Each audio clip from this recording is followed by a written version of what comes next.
Because in a minute I'm going to ask Paul Karensa to join me. Paul does exactly what Michael is talking about. He's sitting at the center of our culture, and he's talking about faith and values and things that really matter to a weekly audience of 9 million people, as he does Pause for Thought.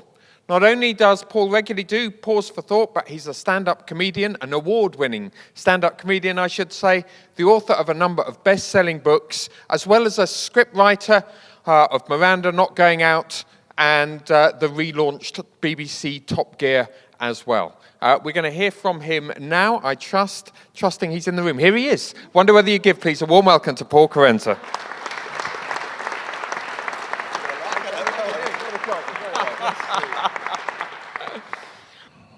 You make people laugh for a living. Sometimes.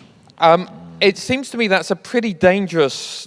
Well, let's put it like this. If I was trying to make people laugh deliberately, the wheels would come off fairly regularly. I'm sure that never happens to you. All the time.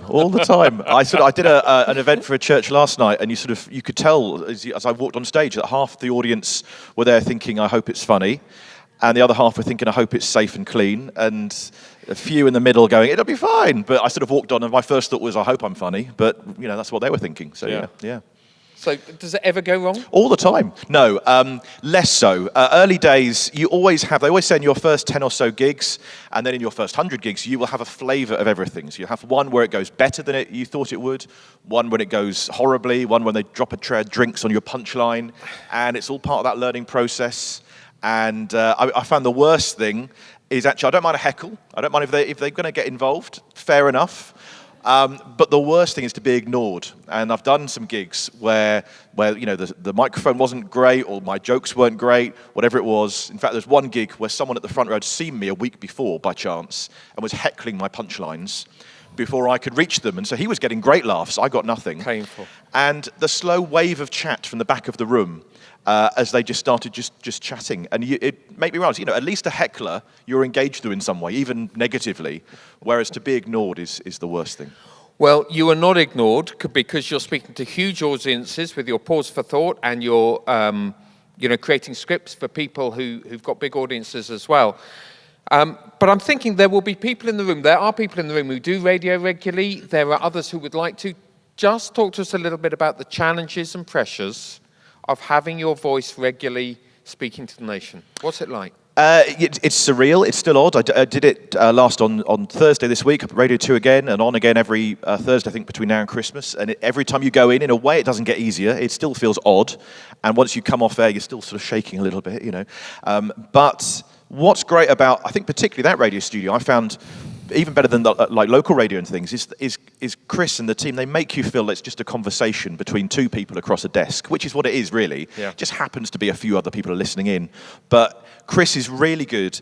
And I know Chris, he's love him or hate him. And I always say, if you didn't see that series of Top Gear I wrote for him, then if you didn't see it, it went really well. And if you did see it, you went otherwise. But he is a bit of a Marmite presenter. I totally get that. And people say he's got a big mouth and he's too loud and all that. But actually, I think bigger than that, he's got big, he listens so well. If he's a big talker, yes, but he's a bigger listener. And what's great about him, I think better than any other radio presenter I've worked with, is he will truly listen to what you are saying. And you've got to be aware that in that Pause for Thought you've written, he might pick you up on something you thought you'd buried in there and forgotten about, but he will find that little crack and he will engage you on it, and he listens. He's interested in wisdom and philosophy and that sort of thing. So I've learned a lot from him in terms of listening more than as much as you speak, but more so. Also, so knowing your story, I think, is important. Knowing your audience, I think, is also important, and also ideally knowing how long you've got, which is what's quite helpful. Like today, how long we have to talk. You need to know. Pause for Thought is 2 minutes. If you've got 20 minutes, you can go into further detail. If you've got an hour and a half, it's different again, but knowing your audience and knowing your story. And so every time I get to those, even to a venue to do a stand-up show, I ask the venue, who's the audience, how long have I got, and I already know my story, so that's okay. All right, so one of the things you're doing, obviously, with Pause for Thought, you're wanting to talk about values and faith. You're a follower of Jesus yourself, and in a much smaller way, we're all trying to do that. Whether, it's at our desk at work but we don't want to lose our audience. And that, of course, is easy to do as well. Well, you all the more so. You don't want people turning the radio off. It's Paul Karensa again. Yeah, that does happen. Yeah. So How do you stay interesting and talk about things that really matter? It's tricky, isn't it? And every time I see that as a challenge, and I get text from the other Pause for Thoughters going, I'm trying to write one, I've run dry, there's nothing left, and then you dig deep and you find something. But I think for me, the starting point is always that audience, knowing who you're talking to. I always see it that, I'm not proselytizing, I'm not preaching as such. You've got to meet people where they are and imagine, the trucker driving along, the parent trying to prepare breakfast in a manic house, whatever it might be. You've got to imagine the audience who aren't Christian, and not seeing as not Christian yet necessarily, which is a lovely viewpoint to have, but also imagine the person who thinks they've made their mind up about religion. And they might be atheist, agnostic, Jewish, Muslim, Hindu, who knows what. But so my job, as I see it, is to find something to show them of value in the Bible and value in the Gospels. And of course, we know there is great value in there, but there are so many people who dismiss it so quickly, have never opened a Bible. And even it starts young. My daughter, she's 5. I did this book, Noah's Car Park Ark, about Noah's Ark sort of thing with the car park, and went to her school for a little book reading. And 2/3 of her class, and they're 5 and 6-year-olds, had never heard of Noah, never heard of Noah's Ark, never heard of the animals. I thought, animals and rainbows, this is surely the entry point to the Bible stories. 2/3 of them had never heard of it. And increasingly, we get notifications back from our kids' school about, RE is optional, they can opt out. If they don't want to come into Nativity because of the Christian content, they can be held in a classroom and we'll make sure it's all sealed so they can't hear anything possible about Jesus. And that's the challenge, I think. That's the culture that we have to face. And so therefore, I think the fact that this is on the BBC and you can actually engage with these millions of people and just find a little bit of wisdom and go, this is in the Bible, and if they want to look into this further, then they can. Well, fantastic. And I know you did, you've done lots of Pause for Thoughts, but I remember one where Chris Evans said this was off the charts. Good.